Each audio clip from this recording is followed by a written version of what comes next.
ইমেইলে চলে যাব। তার ঘটনাটা হচ্ছে এরকম যে তখন অনেক সন্ধ্যা, প্রায় 6:45 মানে 6:45 মতন বাজে। রাতে চাঁদ নেই, কিন্তু অনেক তারা। এই টাইমে এই রাস্তায় রিক্সা খুবই কম দেখা যায়। তবুও একজন রিক্সার জন্য দাঁড়িয়েছিলেন। হঠাৎ তিনি রিক্সা পান, কিন্তু রিক্সাতে কোনো ল্যাম্প ছিল না। তিনি ভাবলেন মাত্র 2 কিলো পথ, ল্যাম্পের দরকার হবে না। রিক্সা চলতে থাকে, তিনি রিক্সায় উঠে পড়েন। এবং যেটা হয় সেটা হচ্ছে জোয়ার থাকার কারণে রাস্তার পাশেই পানি চলে এসেছে।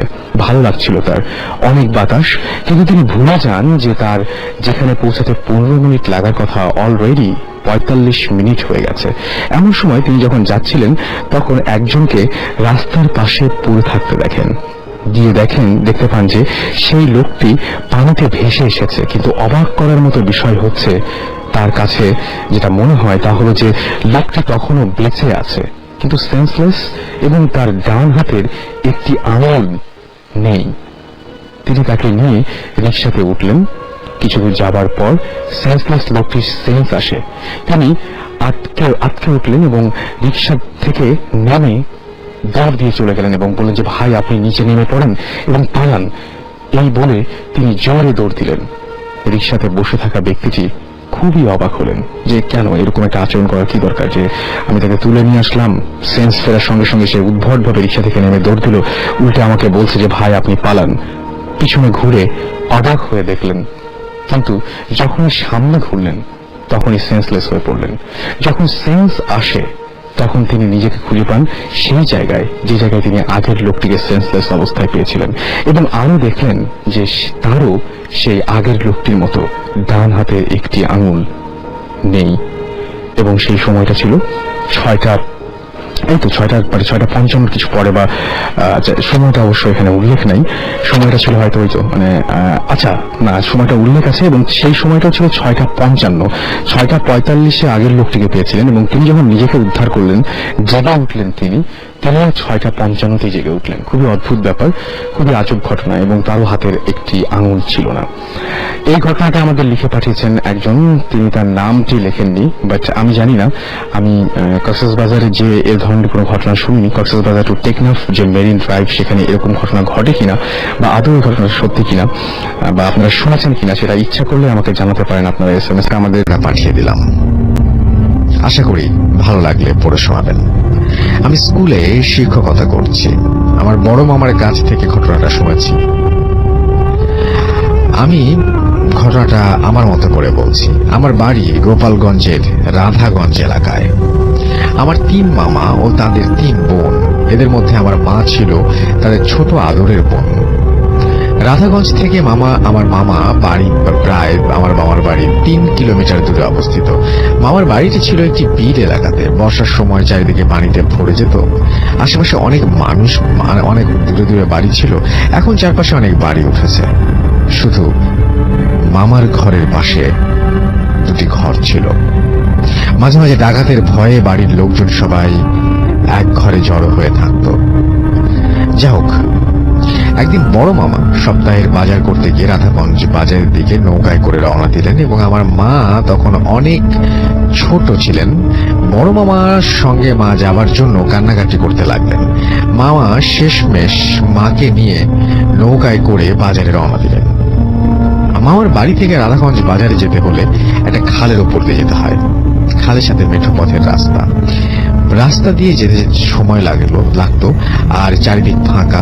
যাই হোক, বড় মামা যখন বাজার করে নৌকায় করে আমার মাকে নিয়ে বাড়ি ফিরছিলেন, ঠিক বাজার থেকেই একটু এগোতেই খালের সাথে একটা পুরাতন কালী দিঘি। সন্ধ্যা, তখন হালকা হালকা আলো ছিল। মামা যখন নৌকায় করে দিঘির কাছে যাবার সময় মামার চোখে পড়ল দিঘির পাড়ে একটা তাল গাছের উপরে সাদা কাপড় পরা একটি মেয়ে বসে আছে। তার চেহারা ছিল উজ্জ্বল বর্ণের। মামা দেখলেন গাছের ওপর থেকে মেয়েটি খুব জোরে জোরে বিকট শব্দ করে হাসছে, আর চারিদিকে তাকিয়ে আছে, এবং তার দিকেই তাকিয়ে আছে, এবং মাথা নাড়াচ্ছে। মেয়েটির চুলগুলো গাছের চেয়েও মানে ওপরে, ঠিক খালের পানি পর্যন্ত অনেক লম্বা। মামা এসব দেখে সাহস বাড়ানোর জন্য জোরে জোরে গান গাইতে লাগলেন এবং মামা মায়ের সঙ্গে কথা বলছিলেন। মা অনেক ছোট, তাই তিনি কিছুই বুঝতে পারছিলেন না। মামা প্রচন্ড ভয়ে ঘামছিলেন। তখন মামা নৌকার বৈঠা সজোরে আঘাত করলেন এবং বাইতে শুরু করলেন। গাছের ওপর থেকে মেয়েটি বিকট শব্দ করে বলেছিল, কোথায় যাবি? তার সাথে আবার দেখা হবে। কোনো মতে মামা বাড়ি ফিরে সবাইকে সবকিছু খুলে বলল এবং ঠিক পরের দিন আমার 3 মামা নৌকায় করে সেই বাজারে ধানের কলে ধান ভাঙাতে যাচ্ছিলেন এবং ঠিক ধান বোঝাই করে আবার রওনাও দিলেন। সারাদিন বসে কাজ শেষে ঠিক গতকালের মতো সন্ধ্যা নামলো এবং বড় মামা মনে মনে ভাবতে লাগলেন যে আজকে কেন ভয় লাগবে বা কেন ভয় লাগবে না, কারণ সাথে মামার 2 ফ্রেন্ড আছে, কোনো ভয় লাগবে না তাই ভেবেছিলেন। এবং তিনি বললেন যে কারণ সাথে মামার 2 ফ্রেন্ড, 2 ভাই ছিল। বড় মামা ছোট মামাকে হ্যারিকেন ধরাতে বললেন। মামা চিন্তা করলেন যে আগুন থাকলে হয়তো ভূত বা খারাপ কিছু আসতে পারবে না। বড় মামা বৈঠা বাইতে শুরু করলেন। ছোট মামা নৌকার অন্য কোথাও মাথায় বসে পানিতে পা ডোবাচ্ছেন, হাত ডোবাচ্ছেন। মাঝে মাঝে মামা নৌকায় মাঝে মাঝে যে পানি থাকে তার একটি পাত্র দিয়ে নৌকার বাইরে ফেলছিলেন তিনি। আকাশে হালকা চাঁদের আলোতে মনে হচ্ছিল রাতের তীব্র অন্ধকার থেকে কেউ যেন আলো নিয়ে মানুষগুলোকে খুঁজছিল। তখনই দিঘির কাছ থেকে যখন যাচ্ছিল দিঘির পাশ দিয়ে, হঠাৎ করে হ্যারিকেনের আলোটা নিভে গেল। এবং তখন কোনো বাতাস ছিল না। মামা খুব ভয় পেতে শুরু করেন। তাই ভাইদের বলাতে তারা বলল, ধুর, এসব কিছু না, তুমি শুধু শুধু ভয় পাচ্ছ। আর তখনই ঘটলো আসল ঘটনা। ছোট মামা হঠাৎ করে নৌকা থেকে পানিতে পড়ে গেলেন। কে যেন তাকে ধাক্কা মেরে পানিতে ফেলে দিয়েছে। ছোট মামা চিৎকার করে বলতে লাগলেন, ভাই আমাকে বাঁচা, কে আমার হাত টেনে নিয়ে যাচ্ছে। বড় মামা, মেজো মামা তাড়াতাড়ি করে নৌকা থেকে লাফিয়ে পানিতে নেমে ছোট মামাকে অনেক কষ্টে নৌকায় ওঠালেন। অনেক কষ্ট করে তারা নৌকায় উঠালো। উঠে দেখলো যে ছোট মামার হাত কেটে গেছে এবং খুব রক্ত বের হচ্ছে। 2 মামা গামছা নিয়ে ছোট মামার হাত বেঁধে দিল। ছোট মামা ব্যথায় কষ্ট পাচ্ছিল। ঠিক মামারই মনে এখনো মনে পড়লে ভয় পায়।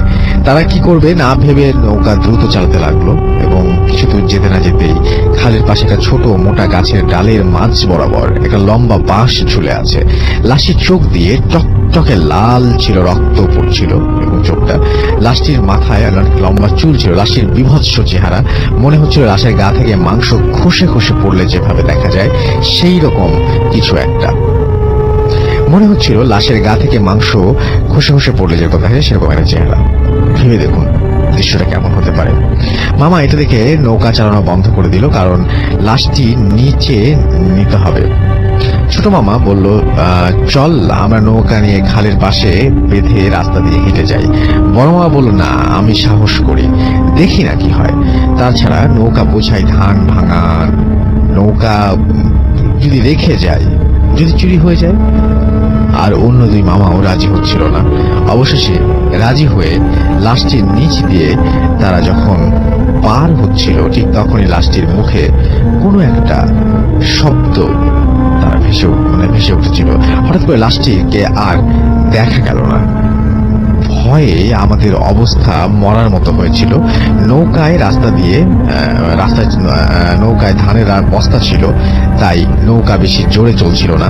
রাতের আঁধারে অবশেষে তারা বাড়িতে এসে তাদের বাবাকে সব কথা জানালো এবং লোকমুখে শোনা গেছে ওই দিঘিতে নাকি 15 বছরের একটা মেয়ে পারিবারিক নির্যাতন সহ্য করতে না পেরে গলায় দড়ি দিয়ে ঝুলেছিল সেখানে এবং মৃত্যুবরণ করেছিল। তারপর থেকেই এলাকার আশেপাশের লোকজন রাতের বেলায় একা গেলে সাদা কাপড় পরা মেয়ে গলায় ফাঁস দেয়া কেউ ঝুলছে এরকম দেখে এবং কেউ বিকট শব্দ করে করছে, কান্না করছে এবং এরকম সাদা কাপড় পরে কেউ হাঁটছে এবং গায়ের উপরে তাজা রক্ত পড়ছে। এই সব ভয় পেতে তাদের কিছু তারা রেগুলারই পেত আর কি। আর যে পর্যন্ত সাহস রাখতে পারতো না তাকে বলা হতো বেঁচে গেলি, তোর সাহস আছে। আসলে ভাই এই ছিল আমার ঘটনা। চলে যাব আমাদের পরবর্তী ঘটনায়। এটা একটা ইমেইল, সেই ইমেইলটা আমি পড়তে চাই। আমাদের একজন লিসেনার এই ইমেইলটা পাঠিয়েছেন আমাদেরকে, তো আমি সেটা একটু পড়ে শোনাচ্ছি। আসসালামু আলাইকুম রাসেল ভাই, নিশ্চয়ই ভালো আছেন। আমি আজ যে ঘটনাটা শেয়ার করব তা আমাকে শেয়ার করতে নিষেধ করা হয়েছে, তাই অনেক ভেবে চিন্তে বহু বছর পর ঘটনাগুলো শেয়ার করার সিদ্ধান্ত নিলাম। আজই প্রথম ভূত এফএমে শেয়ার করছি, তাই কোনোভাবেই আমি স্টুডিওতে এসে শেয়ার করতে পারছি না। আমার কণ্ঠস্বর শুনে পরিচিত লোকজন চিনে ফেলতে পারে, তাই ঘটনাটা পাঠালাম। আমি একজন প্রকৌশলী, সঙ্গত কারণে আমি আমার নাম, বিশ্ববিদ্যালয়, ডিপার্টমেন্ট সহ কোনো কিছুই প্রকাশ করলাম না। বছর 4-5 আগের ঘটনা। আমাদের চতুর্থ বর্ষের একটি কোর্স ছিল, যেটা 4 সপ্তাহ একটি ট্রেনিং ইনস্টিটিউটে করতে হয়েছিল। ওরিয়েন্টেশনের দিনই কোর্স ইনস্ট্রাক্টর ইনস্টিটিউট সম্পর্কে এবং সকল রুলস রেগুলেশন সম্পর্কে জানিয়ে দিয়েছিলেন। যারা সারা সপ্তাহ পড়ানো হতো, আর শনিবার ছিল এক্সাম। আমাদের প্রায় 50 জন ছাত্র ছাত্রীকে থাকতে দেওয়া হয়েছিল ইনস্টিটিউটের আলাদা একটা হোস্টেলে। আমরা 40 জন ছেলেরা থাকতাম হোস্টেলের 2য় তলায়। 3য় তলা অর্ধেক কমপ্লিট করা ছিল। সাধারণত ওখানে সরকারি প্রতিষ্ঠানের প্রকৌশলীরা ট্রেনিং এর সময় থাকতেন। 3য় তলাটা অনেক সুন্দর, মেঝে টাইলস করা ছিল, বাথরুম ফিটিংস গুলো নতুন। ওখানে একটা পত্রিকা রুমও ছিল, স্কেজুল থাকার, আর সকাল 8টা থেকে 4:30 পর্যন্ত ক্লাস করার পরে বিনোদন বলতে আমরা ইনস্টিটিউটের মাঠে ফুটবল খেলতাম।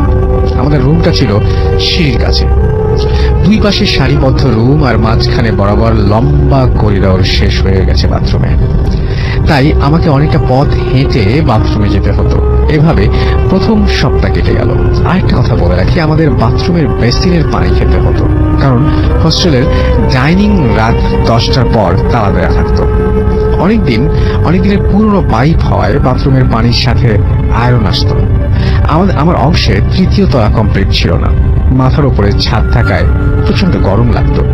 একদিন রাত প্রায় 3:30-এর দিকে আমার ঘুম ভেঙে যায়। প্রচন্ড পানির পিপাসা লাগে, কিন্তু আমার বোতলে পানি ছিল না। আমি বাকি রুমমেটরা রাত জেগে কাঠ খেলার সময় সকল পানির বোতল খালি করে রেখেছিল, তাই পানি আনতে রুমের বাইরে বের হই।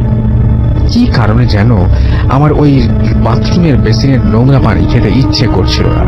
অন্য কোনো রুম খোলা ছিল না, তাই আমি সিঁড়ি বেয়ে 3 তলায় উঠে যাই। আমি হেঁটে করিডোরের শেষ মাথায় অবস্থিত বাথরুমের দিকে যাওয়ার সময় আমার হাতের ডান পাশে অবস্থিত পত্রিকা রুম বন্ধ অবস্থায় আমি দেখতে পাই।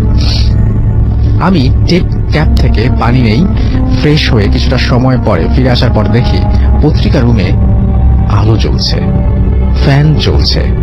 সারাদিন ব্যস্ত থাকার কারণে গত 1 সপ্তাহ ধরে খেলার খবর খুব একটা রাখতে পারিনি, তাই ভাবলাম একটু পত্রিকা পড়ে যাই।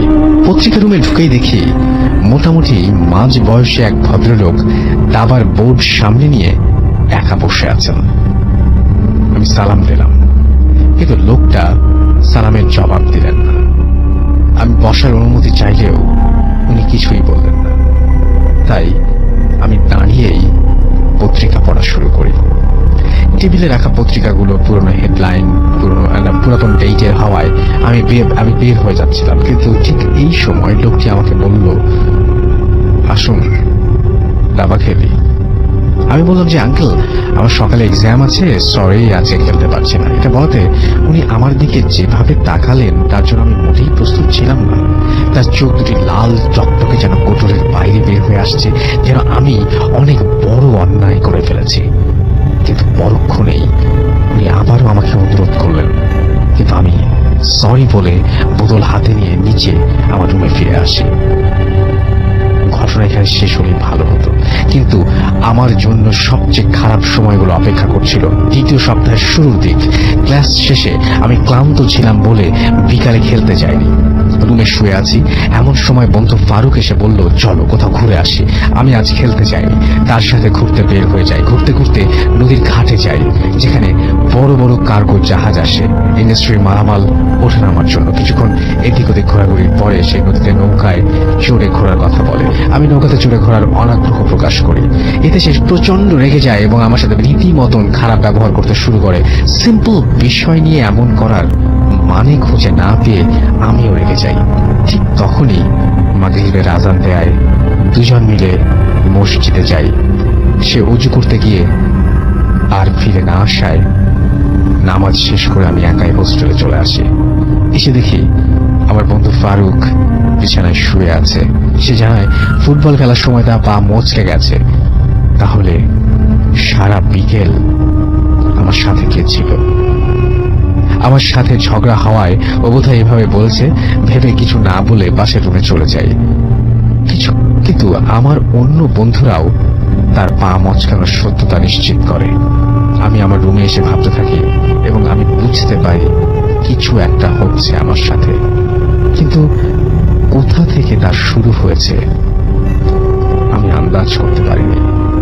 কাউকেই বলি না, চিন্তার করবেন ভেবে, এমনকি আম্মু আব্বুকেও বলি না। ইনস্টিটিউট থেকে অনেক বড় এক ইন্ডাস্ট্রির ভেতরে আস্ত একটা গ্রামের মতো বিশাল এলাকা। নাস্তা করতে ইন্ডাস্ট্রির মেইন গেটের বাইরে অনেক দূরে বাজারে যেতে হয়। একদিন সন্ধ্যায় আমি একা নাস্তা করতে বাইরে যাই এবং নাস্তা শেষে ঝালমুড়ি খাচ্ছিলাম। একটা কুকুর আমার দিকে তেড়ে আসতে দেখে আমি হাঁটা শুরু করি। প্রথমে ভাবছিলাম আমার ঝালমুড়ির জন্য আমাকে তাড়া করছে, কিন্তু আমি ঝালমুড়ি তার দিকে ছুঁড়ে দেওয়ার পরও আমার পিছু ছাড়ে না এবং আমাকে রীতিমতো ধাওয়া করে। আমি জোরে দৌড়ে পালানোর চেষ্টা করি, কিন্তু ইন্ডাস্ট্রির মালামাল বোঝাই একটা ট্রাক আমার সামনে ট্রাকটা এসে যায়। আমাকে বাঁচাতে গিয়ে বস্তা সহ ট্রাকটা উল্টে যায়। আমাকে কেউ চেনার আগে আমি পালিয়ে হোস্টেলে চলে আসি। কাউকে কিছু বলি না। রাতে খাওয়ার সময় কথার প্রসঙ্গে হোস্টেলের সুপারকে জিজ্ঞেস করি, তৃতীয় তলার অতিথিরা কাদের সাথে খান? তিনি উত্তরে বলেন, এই মাসে কোনো সিনিয়র ট্রেনি আসেনি, তৃতীয় তলা তো খালি। কথাটি শুনে আমার গা শিউরে ওঠে।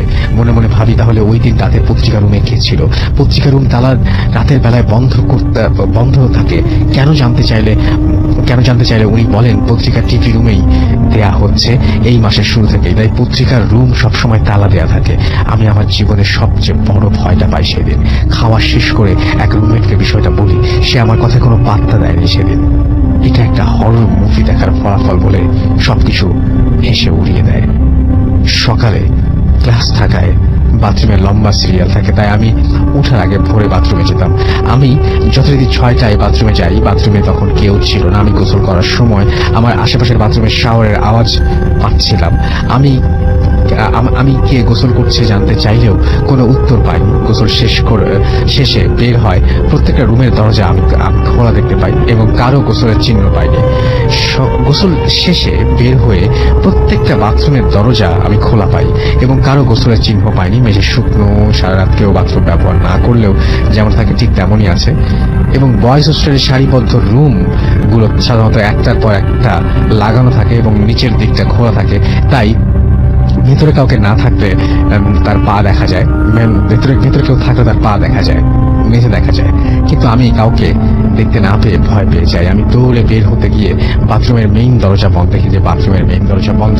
আমি কোনোভাবে খুলতে পারছিলাম না। বাথরুমের তীব্র উৎকট গন্ধ পাচ্ছিলাম।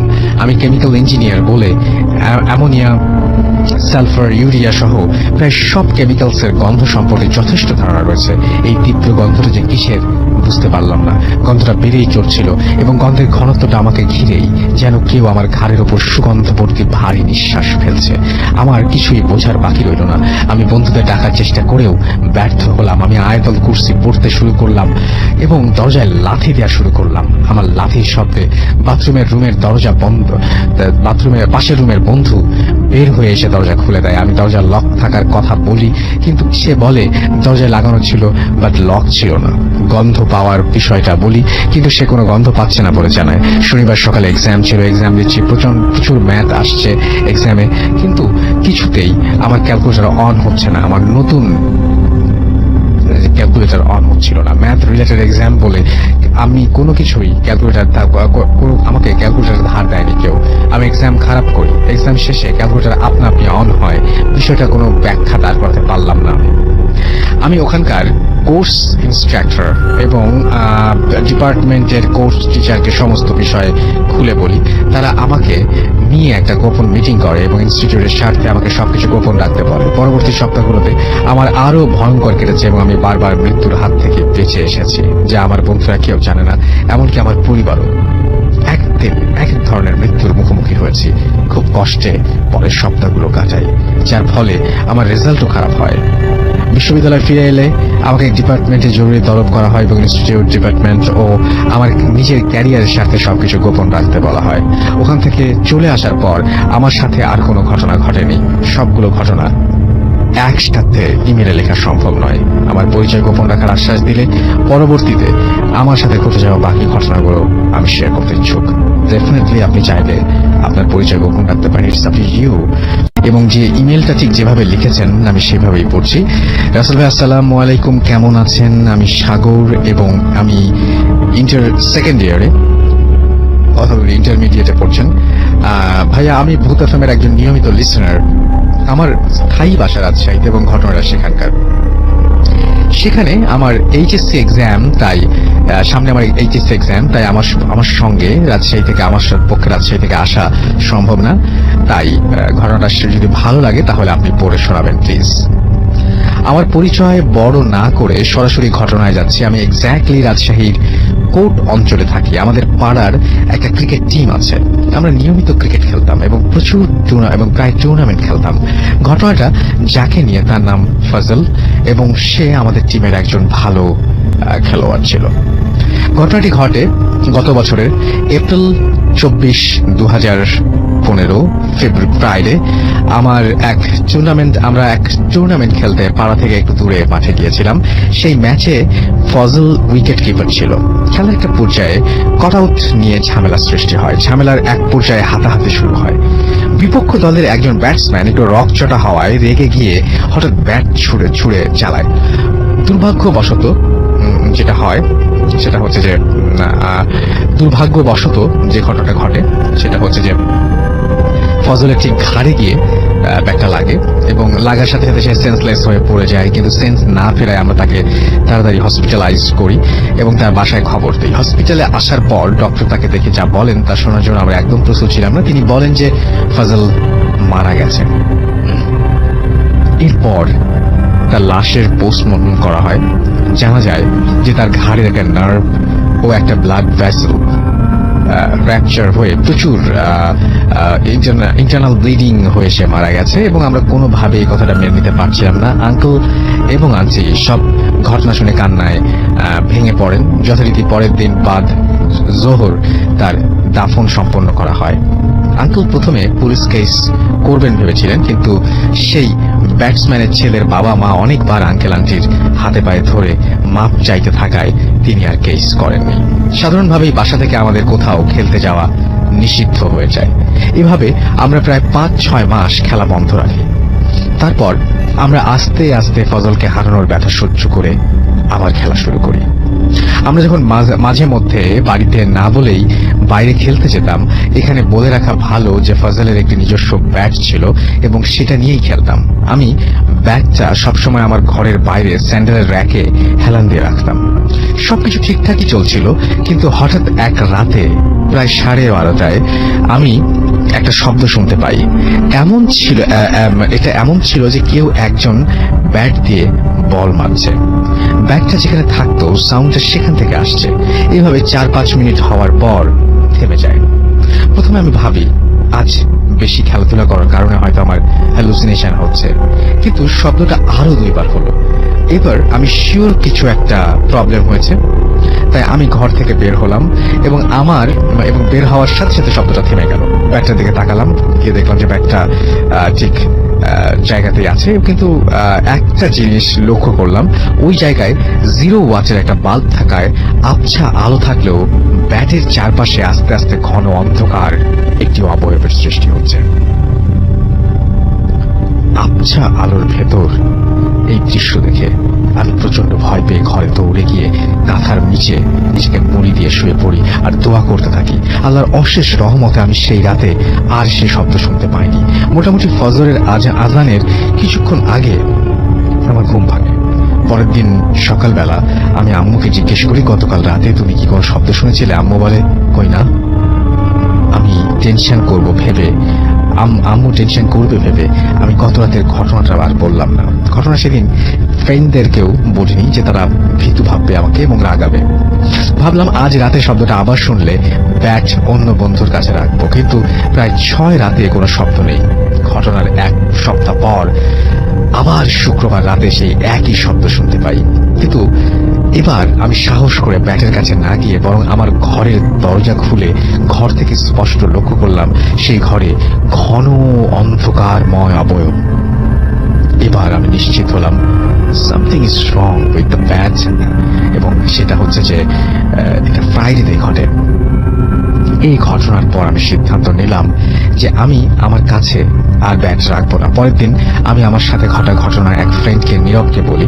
সে প্রথমে বিশ্বাস করে না, তাই তাকে ব্যাটটা রাখতে দিই। প্রথম 6 দিন কিছুই না দেখে সে আমাকে খুব হাসাহাসি করে, কিন্তু আবার শুক্রবারে সেই একই ঘটনার শিকার হয়। নীরব আমাকে বলে সে দেখছে অবয়বটা ফজলের মতো করে হেঁটে এসে ভ্যানিশ হয়ে গেল। এরপর মাকসুদ, হাসিব ও সিজানের সাথেও এই একই ঘটনা ঘটে। প্রত্যেকে কেবলমাত্র শুক্রবার রাতে এই শব্দটা শুনতে পেত। এই অবস্থায় ব্যাট নিয়ে আমরা খুব দুশ্চিন্তায় পড়ে যাই। তাই আমরা প্রথমে সিদ্ধান্ত নিই ব্যাটটা ফজলের ঘর বাবাকে দিয়ে দিব, এবং এটা করলে বিষয়টা জানাজানি হয়ে যাবে এবং পুনরায় খেলা বাদ হয়ে যাবে ভেবে আমরা একটা অন্য ডিসিশন নেই। সেটা হচ্ছে 31 ডিসেম্বর 2015-তে পিকনিকে ব্যাগটা পোড়ানো হবে এবং সে পর্যন্ত তা সিজানের বাড়িতে স্টোর রুমে থাকবে। তবে আমরা পরে বুঝতে পারি এটা একটা খারাপ ও ভুল ডিসিশন ছিল। সো 31-এ আমরা রীতিমতো পিকনিক নিয়ে ব্যস্ত। তবে আমরা ফজলকে খুব মিস করছিলাম। সে আজ বেঁচে থাকলে হয়তো দিনগুলো আরো সুন্দর হতো। রান্নাবান্না শেষ পর্যায়ে আমরা সেই ব্যাগটা নিয়ে আসি এবং সেটাকে চুলোর আগুনে ঠেলে দিই। সেটা সুন্দর মতো চুলোর আগুনে ছাই হয়ে যায়। প্রায় 2:30টার আমাদের রান্না শেষ হয়ে যায়। তো আমরা আপনারা হয়তো অনেকেই জেনে থাকবেন যে অনুষ্ঠানে বাবুর্চিরা রান্না শেষ করে খাবার যাতে খাবার যাতে ঠান্ডা না হয় সেজন্য রান্নার হাঁড়ির ঢাকনার নিচে ছাই বিছিয়ে রাখে। আমরা একটু পরে খাওয়া দাওয়া করবো ভেবে রান্নার হাঁড়ির ঢাকনার নিচে ঢাকনার ওপর ছাই বিছিয়ে রাখি। কিছুক্ষণ পর যখন আমরা খাওয়ার জন্য হাঁড়ি থেকে ঢাকনাটা সরিয়ে ছাইগুলো ফেলি, তখন ঢাকনার ওপর তা দেখে এখনো গা শিউরে ওঠে। আমি দেখলাম ছায়ের কালি দিয়ে ঢাকনার ওপর লেখা। কি দোষ ছিল আমার? এই লেখাটা আমরা সব বন্ধুরা দেখেছিলাম। এরপর কোনোভাবে পিকনিকটা শেষ করে যে যার বাসায় চলে যাই। যাই হোক, আমরা যে কত বড় একটা ভুল করেছি তা এখন বুঝতে পারি, আর সেজন্য আমি নিজেকে অপরাধী মনে হয়। আপনারা সবাই ফজলের জন্য দোয়া করবেন। বড় কথা হলো আমি ফজলের এতটাই ক্লোজ ফ্রেন্ড যে আমি ওর ইমেল আইডি, পাসওয়ার্ড পর্যন্ত জানতাম, এবং এই ইমেলটা সেই আইডি থেকে সেন্ড করা হয়েছে। ভাইয়ার সামনে আবার 31 আসছে, কিন্তু আমরা ভেবেছি এবার পিকনিক করবো না।